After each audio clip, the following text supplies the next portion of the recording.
My own daughter looked me in the eye and told me I was a senile old woman, that my $500,000 lottery win was just a figment of my fading mind.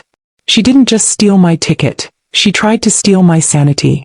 But I knew what I held in my hand that day, and I knew there was one silent witness that could expose her cruel lies: a little security camera at the corner store. She was about to learn this old woman still had a few tricks. Before I begin my story, let me know in the comments where you are listening from and what time it is. I just want to know I'm not alone in this. And if you feel moved by what you hear, consider subscribing. It helps more people become aware of the reality of elder abuse. Now let me tell you what really happened. I always told myself I didn't need much to be happy. A small garden, a cozy chair by the window, a hot cup of coffee in the morning. I clipped coupons. I watched every penny. I kept the same lace curtains in my kitchen for 15 years because they still let in the light. But when I scratched off that ticket, when those numbers matched up just right, I forgot how to breathe. $500,000. 500,000. I checked it 3 times. Then I checked it again. I even went back to the store just to be sure I hadn't made a mistake. And when the scanner flashed winner, with that little chime, my knees buckled. The clerk, a young man named Mateo, helped me to a seat. "You all right, ma'am?" he asked. I just nodded, hand trembling. "It's real," I whispered. "I think it's real." I could have screamed with joy, but all I did was cry. On the way home, I held that ticket like it was a newborn baby. I didn't tell anyone at the store what had happened. Not yet. I needed a minute to let it sink in. $500,000. My mind spun with possibilities. I could finally fix the roof. Maybe go see the Grand Canyon like I'd always dreamed. Maybe help Veronica with that down payment she kept talking about. My only daughter. She always had big plans, and now I could be part of making them happen. I remember sitting down in my kitchen that evening, the winning ticket tucked in the back of my Bible for safekeeping. I didn't even want to sign it yet. I needed to get my thoughts together, maybe talk to a lawyer. But before I did any of that, I picked up the phone and called Veronica. She didn't answer right away, so I left a message. I tried to sound calm, but my voice was shaking. "Baby, I have something to tell you. Call me when you get a chance. It's important." She called me back a few hours later, her voice tired and annoyed. "What's going on, Mama?" I smiled. "I won the lottery." There was silence on the line. "I'm serious, Veronica. $500,000. I have the ticket right here.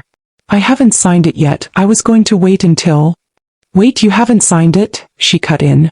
Her tone changed, sharp and alert. "Where is it now?" "In my Bible on the counter," I said, still smiling. Can you believe it? I never thought I'd win anything in my life. She told me she'd come by the next morning. "You shouldn't tell anyone else yet," she warned. "People might try to take advantage." I thought she was being protective. I thought it meant she cared. She arrived early the next day, bringing me my favorite bagels from that place downtown. She kissed my cheek, looked through the mail, sat down across from me like nothing had changed. "Where's the ticket, Mama?" she asked, light as a feather.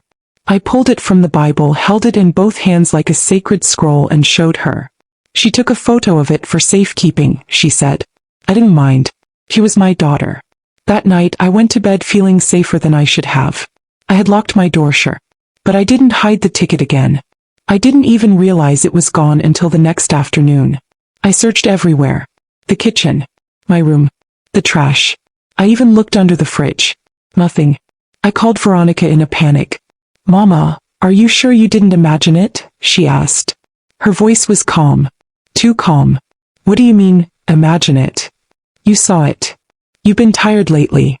Stressed. You said the roof's been leaking. Maybe you saw the wrong numbers. Maybe it wasn't what you thought." I stood there, phone to my ear, my whole body trembling. "I showed you the ticket. You took a picture of it. Veronica, I'm not." "Mama, listen," she said, her voice dropping to a soothing coo. "I think maybe you need to go talk to someone. Just to make sure everything's okay. You've been forgetting things lately. You told me the mail didn't come yesterday, but I saw it in the box." My breath caught in my throat. "You think I made it up?" "I'm just saying maybe you got confused. I don't want to see you get hurt or embarrassed if you try to cash in a fake ticket." She hung up before I could reply. That night I didn't sleep. I just sat on the edge of my bed, the Bible still open on the counter where I thought the ticket had been. I checked every page, every pocket, every drawer. Gone. The next morning Veronica showed up again. "I made you an appointment," she said, handing me a card. "Dr. Minton. He's good with memory stuff. Early signs of dementia, that kind of thing." I stared at the card like it was written in a language I didn't know. "You think I'm losing my mind?" I asked quietly. She smiled, all soft and sugar. "I just want you to be okay." She even drove me to the clinic. Waited while they ran the test. I felt like a child. Like I had no control over anything anymore. She told the nurses I was having episodes. She whispered to the doctor when she thought I couldn't hear. By the time we got home, I felt like a ghost in my own body. I called the lottery office the next day. I didn't say my name. I just asked if anyone had claimed a $500,000 prize from my neighborhood in the last few days. "Yes, ma'am," the woman said cheerfully. "It's already been processed." I didn't ask who. I didn't need to. I just sat in my kitchen staring at the lace curtains I'd had for 15 years. I wasn't crazy. He took it. And now I had no proof. I tore apart the whole house that morning. Every drawer, every crevice. I even checked the trash bin twice. The winning ticket I had tucked so carefully under the sugar tin was gone. At first I thought I was losing my mind. Maybe I'd moved it and forgot. Maybe it slipped behind the counter or stuck to the back of a receipt. I got down on my hands and knees, crawling across the kitchen floor with a flashlight. My hands trembled, not from age but from that sick feeling that something was wrong. When Veronica walked in later that day with her usual sweet voice, "Hey Mama, how you feeling?" I felt something snap. "I can't find it," I said. "The ticket. It's gone." She froze just for a second, and then her face softened into something that looked like pity. "Oh Mama, what ticket?" "You know which one. The lottery ticket. The winning one. I showed it to you, remember?" Veronica came closer, lowering her voice like she was comforting a child. "Mama, are you sure you didn't just dream it?" My heart stopped. I stared at her, blinking fast. "No," I said firmly. "I bought it at Emerson's Market. I picked the numbers myself. I had it right here." She gently took my arm and led me to the couch as if I were too frail to stand on my own. "Mama, you've been under a lot of stress lately. Maybe it felt real, but..." Her voice was a knife wrapped in velvet. "I showed it to you," I said louder now. "You said you'd help me keep it safe." She shook her head slowly. "Mama, you said you thought you won, but you couldn't find the ticket then either." That wasn't true. I remember it clearly, her standing right next to me in the kitchen, her eyes wide when I showed her the winning numbers.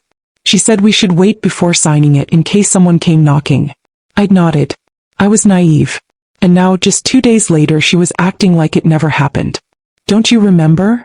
I asked again, almost pleading. But her voice took on that condescending tone I hated. "Mama, you've had little lapses lately. It's okay. It happens. Maybe this is one of those times." And just like that, my daughter looked me in the face and told me I was confused, imagining things. At first, I thought maybe I really was mistaken. I tried to convince myself maybe I'd gotten the numbers wrong, or maybe the ticket got thrown out accidentally. I even searched the garage, thinking maybe I'd hidden it somewhere safe. But 2 days later, Veronica posted photos online of her sitting behind the wheel of a brand new BMW. I didn't say anything. 3 days after that, she showed up with a shopping bag full of designer clothes. Labels I'd only ever seen on the Home Shopping Network. I asked where the money came from. She smiled. "I've been saving, Mama." But she hadn't been working in months. The unease settled in my chest like concrete. Then came the visits from her friends, laughing too loud in the driveway, throwing around words like spa day and honeymoon plans as if money fell from trees. She even invited a real estate agent over. "We're thinking of something in Buckhead," I overheard her whisper. I stood in the hallway and listened. They were talking about million-dollar homes like they were just ordering lunch. The next week she came over with brochures for a memory clinic. "I just want to be sure you're okay," she said, setting them on my kitchen table. "You've been forgetting things, Mama.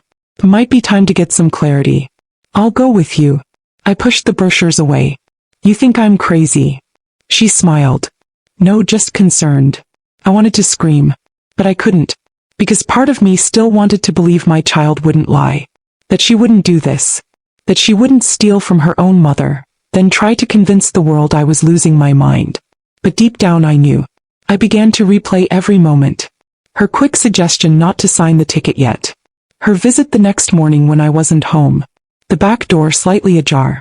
The way she avoided eye contact when I mentioned the missing ticket. Her new purse. The sudden spa appointments. And the way her voice changed when I started asking questions. Always calm, always sweet, always just a bit patronizing. He was gaslighting me. Plain and simple. And the worst part? He was good at it. Veronica was always clever. As a girl, she could lie with a straight face and charm the truth out of any teacher. But I never thought she'd use those gifts on me. I called my friend Esther one night in tears. She's making me feel like I'm crazy. Esther didn't know what to say.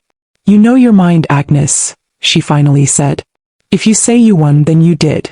But that wasn't enough. Not anymore. I started keeping notes. Quietly in a little spiral notebook.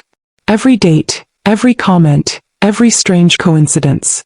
I wanted to hold on to my truth even if no one believed me. One night, as Veronica left with another expensive bag in hand, I peeked through the window and saw her slide into that new car again. And I made a decision. If she was going to treat me like I was crazy, fine. Let her think it. Let her talk. Let her gloat. Because deep inside I knew what I needed to do. I needed proof. And I knew exactly where to get it. It started with the Chanel sunglasses. Not knockoffs either.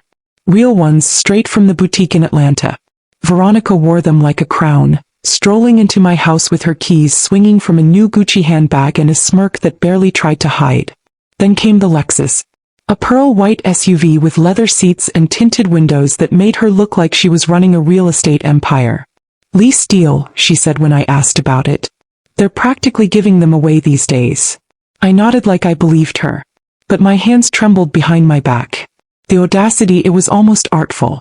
While I sat at home counting quarters to buy groceries, my daughter paraded through town like she'd won the lottery. But she had. With my ticket. My luck. My miracle. She spent it like it would never run out. Weekend getaways. A new set of teeth from some high-end dental spa. Facials. Designer heels. I overheard her telling her friend she was going to Paris for inspiration. Inspiration for what? Lies. She was drunk on it. On the money, the attention, the power. And the more she indulged, the more confident she became that I wouldn't do anything about it. Because she'd already planted the seed. Mama's been confused lately, she whispered to our neighbor Margie. I'm just keeping an eye on her, poor thing. She told the church deacon I'd called her at midnight to say I was lost in my own home. She started showing up unannounced. Straightening things in my living room. Checking the fridge. Peeking in the medicine cabinet. I'm just trying to help you stay organized, she'd say with that rehearsed little laugh. You know, you get a little overwhelmed sometimes. I wrote everything down. One night she came with a man in scrubs. A wellness nurse she claimed was doing home assessments for seniors. I didn't let him pass the door. She didn't like that. The next morning I found a stack of paperwork in my mailbox. Forms for a voluntary cognitive assessment at a memory clinic downtown. You're not yourself lately, Veronica said, sitting across from me, legs crossed like a therapist. Don't you think it'd be good to get some answers? I stared at her, wondering how she kept a straight face. Answers to what? I asked. To how my own daughter stole my lottery winnings? Her face didn't change. Not a twitch. Mama, she sighed like I'd embarrassed her. You need help. And just like that she booked the appointment without asking. I told myself I'd skip it. But the fear crept in. What if she did find a way to get me declared incompetent? What if the next step was power of attorney and I'd lose my house too? So I went to the clinic with the mint-colored walls and piped-in jazz music. I sat under the fluorescent lights while a young man barely out of college asked me what year it was, who the president was, and to remember the name of a fake street dog named Buttons. I passed every test. But Veronica wasn't satisfied. I still think we need a second opinion, she told the doctor, ignoring me like I wasn't even in the room. I saw something shift in his face. A flicker of discomfort. Later he walked me to the elevator and whispered, "You're sharper than most people I know. If she pushes for more tests, call me." I wrote his name down too. At home things got worse. Veronica started babysitting me, popping in every few hours, pretending to fluff the pillows but really checking my mail. She started leaving brochures about assisted living on my nightstand. She told me she was worried about liability if I fell. But I wasn't falling. I was watching. And waiting. Then one night while watching the local news, I saw something that lit a fire in me. A segment about a woman who recovered her lost lottery winnings thanks to store surveillance footage. I sat straight up. The ticket. The one I bought from Emerson's Market. I remembered the clerk, Nina. Short hair, always chewing gum, always asking about my crossword puzzles. If they had footage, maybe there was proof. Proof that I bought the ticket. Proof that I was there. The next morning, I walked into Emerson's wearing my Sunday shoes. Nina was behind the counter. "Do y'all keep video from the registers?" I asked, trying to keep my voice calm. She looked confused. "For how long?" I told her it was about a ticket I bought last week. The big one. Her eyes widened. "That was you." I nodded. She leaned in and whispered, "A woman came in to cash it. Said it was hers. But you know what's funny? She didn't even know which machine it came from. Just handed it over like she was guessing." I swallowed hard. "Can you get the tape?" I asked. She hesitated. "I'm not supposed to, but you want me to talk to my manager?" I nodded. 2 days later I had the footage. It showed everything. Me walking up to the counter smiling. Me handing her the winning ticket. The scanner beep confirming it. Nina smiling and circling the number. Me placing it gently in my purse. Clear as day. No confusion. No dementia. Just a woman who'd won, and didn't know she was standing next to a thief. I took that footage and held it close. Not just for proof. For power. Because I wasn't crazy. I wasn't confused. And I wasn't done. I didn't sleep the night I got the footage. Not because I was anxious. No. Because I finally felt awake. For weeks I'd been walking around in a fog of humiliation, second-guessing myself every time Veronica looked at me with those eyes. Those patronizing, pitying eyes that made me feel small. She'd convinced everyone I was losing it. And maybe for a second I believed it too. But now I had the truth. That little USB drive Nina gave me felt like a lifeline. I watched the clip over and over again on my old laptop until the battery died. Each time I paused on my smile. That moment when she scanned the ticket and my mouth dropped open, and I actually touched my chest like I couldn't believe it. That was me. Radiating pure joy. And no one could take that away from me. Veronica didn't notice at first. She was too busy flaunting her new life, making little videos of herself sipping champagne in rented hotel rooms with captions like, "Work hard, play harder." I even heard she was talking about launching her own skincare brand. What, I don't know. Snake oil and stolen money? I wasn't sure what to do with the footage at first. I didn't have a lawyer. Hell, I hadn't seen the inside of a courtroom since jury duty in 1985. But something deep inside me, something old and quiet and mine, said, "Go slow. Go smart." So I went to the community center where Miss Delia, God bless her, ran free legal advice clinics on Thursdays. She was a retired paralegal with a raspy voice and a notebook full of names. After I explained my situation and showed her the footage, she let out a low whistle and said, "Oh honey, she played the wrong one." She referred me to a legal aid lawyer named Evan Sang. Young, soft-spoken, with kind eyes and an expression that said, "I've seen worse, but this is close." He watched the footage twice, then sat back and said, "This is more than enough to open a civil case. Possibly even criminal if we push it." I asked, "Will she go to jail?" He didn't promise anything. Lawyers never do. But he said this much: "She'll face consequences. And you'll get your name back." That last part mattered more to me than the money. My name. My truth. My dignity. We filed quietly. Evan told me not to confront her, not yet. Let her keep thinking she won. Let her dig herself deeper. He said the court would subpoena the lottery office, the surveillance footage and the transaction records tied to the claim. Meanwhile I kept my distance. Until she called me one afternoon chirping, "Hey mama, I'm thinking of getting us both tickets to the spa in Blue Ridge. You'd love it there. They have cucumber water and everything." I almost laughed. The audacity never stopped flowing with her. She was offering me a spa day with my own money. But I played along. "Oh, that sounds lovely," I said. "You know, I could use a little pampering after all that confusion I've had." She paused. Just long enough to hear the ice cracking. Then the phone went silent. The next week the court papers were served.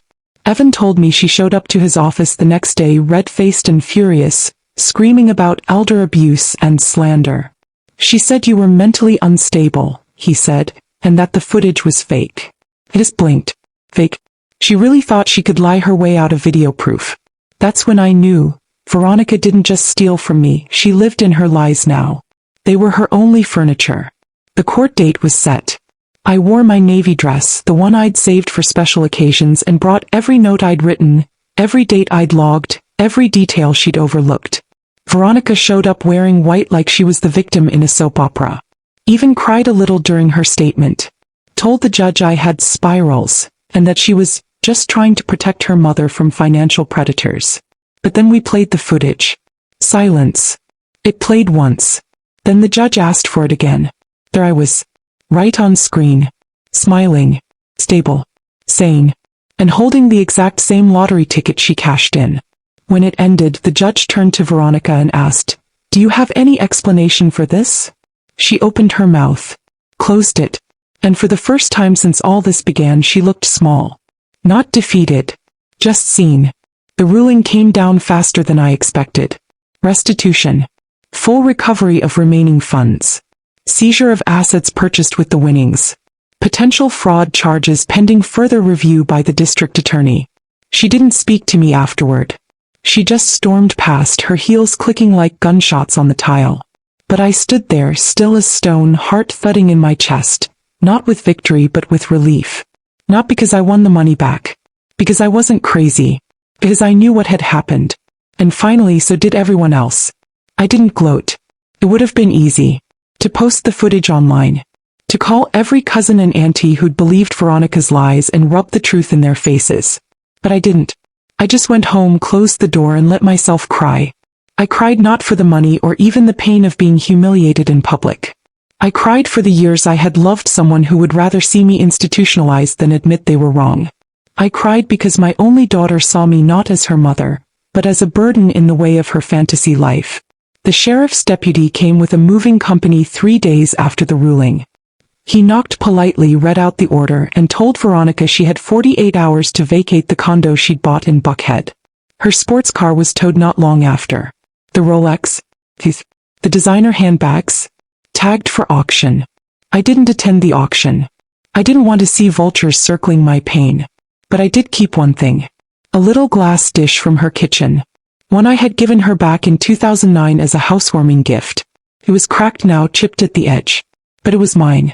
I set it on my dresser and dropped in the loose change I still liked to collect. Some folks called me friends who'd disappeared when things got messy. They all had the same line: we didn't know what to believe. I didn't hold it against them. But I didn't invite them back into my life either. Veronica's friends faded too. They always do when the money dries up. The worst part was that she tried to fight back. She filed a counterclaim, something about undue stress and emotional damages. But the judge saw through it. Every word was performative, hollow. Like she was auditioning for sympathy, but forgot to bring the truth with her. My lawyer shut it down in one hearing. She walked out red-faced again. Then came the final hearing when the judge authorized the release of the recovered funds to me. After fees, I had just over $312,000 deposited into my account. And you know what I did? I opened a new one. In my name only. I left the old account open just to watch the overdrafts pile up. Little echoes of her recklessness trailing behind like dust. And then I made a list. Not of things to buy. Not revenge ideas. Just dreams. Silly small ones. I wrote. Take a riverboat cruise down the Mississippi. Eat real gumbo in New Orleans. Visit every city I couldn't afford to see in my 20s. Buy a small sunny house near Savannah with a screened-in porch. Get a second-hand piano. Play the hymns Mama taught me. And I did all of them. My sister Verna and I boarded that cruise like queens. We laughed till our cheeks hurt. I wore my best scarf and drank sweet tea while watching the sun set over the river. In New Orleans, I danced to street jazz with a stranger who smelled like aftershave and pipe smoke. I let him spin me around like I was 25. I found a house with yellow shutters and creaky floors and a mailbox that needed paint. It was perfect. On my porch, I'm not a victim. I'm not a widow. I'm not Mama, or Granny, or a confused old lady. I'm Agnes. Whole, healed, and finally happy. But that doesn't mean the wound isn't there. Sometimes I stare at the box of court papers under my bed and wonder how it ever came to that. Sometimes I catch myself almost texting Veronica when I see something she'd like. But then I remember her saying, Mama, are you sure you even bought a ticket? You're always forgetting things lately. And it fades. Love doesn't die easy. But trust? Trust can be murdered. And she did that with both hands. Still, in the quiet of my new life, I don't hate her. I feel sorry. Because when everything was stripped away, money, lies, reputation, she didn't have a single soul left who would fight for her. Not even me. And that's the saddest thing I've ever known. I didn't hear from Veronica for 5 months. No texts. No calls. Just silence. I figured that was that. After the court rulings, the asset seizures, the judgment entered in my favor, I thought she'd disappear completely. But one rainy afternoon in late September, a letter showed up at my new place in Savannah. It was postmarked from a halfway house in Macon. The envelope had no return address, just her shaky handwriting, Agnes Thornton, scrawled across the front like she wasn't sure if she had the right to call me Mom anymore. Inside was a single sheet of lined notebook paper, torn at the edge. No greeting. No apology. Just 5 sentences. I didn't mean for it to go so far. I just wanted a better life. You always made it look easy. I'm sorry I embarrassed you. I hope you're happy now. That was it. No signature. No, love, Veronica. No mention of the $200,000 she blew through. Just guilt scribbled like graffiti. I folded the letter and put it in the bottom drawer of my dresser, underneath a stack of old church bulletins and my mother's lace gloves. Not because I wanted to remember her, but because I didn't want to forget how far I'd come. There's something about surviving a betrayal like that changes the way you look at everything. The way you answer the phone. The way you hear the word daughter. It doesn't sound sweet anymore. It sounds fragile. My friends tried to lift my spirits. They'd say things like, you won, or she got what she deserved. But justice doesn't heal everything. Especially when the person who hurt you was someone you once rocked to sleep and wiped tears from. I think what hurt the most wasn't the money. It was that she didn't think I'd fight back. She thought I'd just crumble under the gaslighting. That I'd doubt my own mind. That I'd shrink away like a scared old woman, too afraid to confront her. And for a while I did. But you'd be surprised how steady your hands become when you're standing in a courtroom staring down the person you raised and realizing, this isn't your baby anymore. This is someone else entirely. I used some of the money to set up a small legal aid donation fund in Atlanta. Quietly. No press release. No plaque with my name. Just a seed planted in the hope that another woman like me who gets told she's confused or forgetful has someone in her corner when the time comes. Verna visits every Sunday. We sit on the porch drinking lemonade and watching the neighborhood kids ride bikes. She brings me little things from her garden. Tomatoes, rosemary, fresh okra. Sometimes she jokes about buying me a lottery ticket just to see what happens. I always laugh, but I never buy them anymore. I've had my miracle. It just didn't come wrapped in joy the way I thought it would. It came in the form of a reckoning. There are still nights I stare out at the street and wonder if Veronica's walking past somewhere, too ashamed to knock. Maybe she's changed. Maybe she hasn't. I don't check the mail as often anymore. But I still keep the receipt from the winning ticket. It's tucked behind a framed photo of my husband and me on our anniversary in 1984. Every now and then I pull it out and look at the date. March 15th. The day my life turned upside down, and right side up all at once. You know what's funny? When I went back to that store months later to thank the clerk, he didn't even remember me. Said, we sell hundreds of tickets a day, ma'am. But I remembered him. I remembered the smile on my face.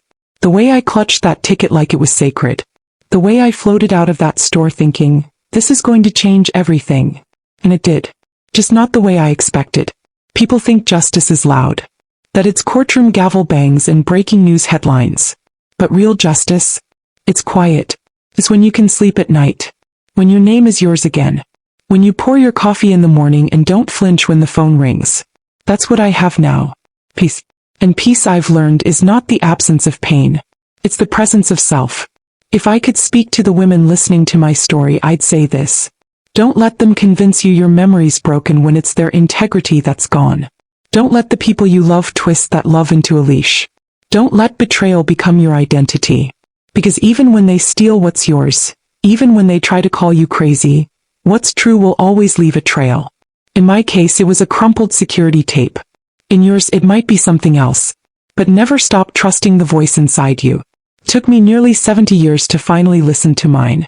And now that I have, I'll never go quiet again.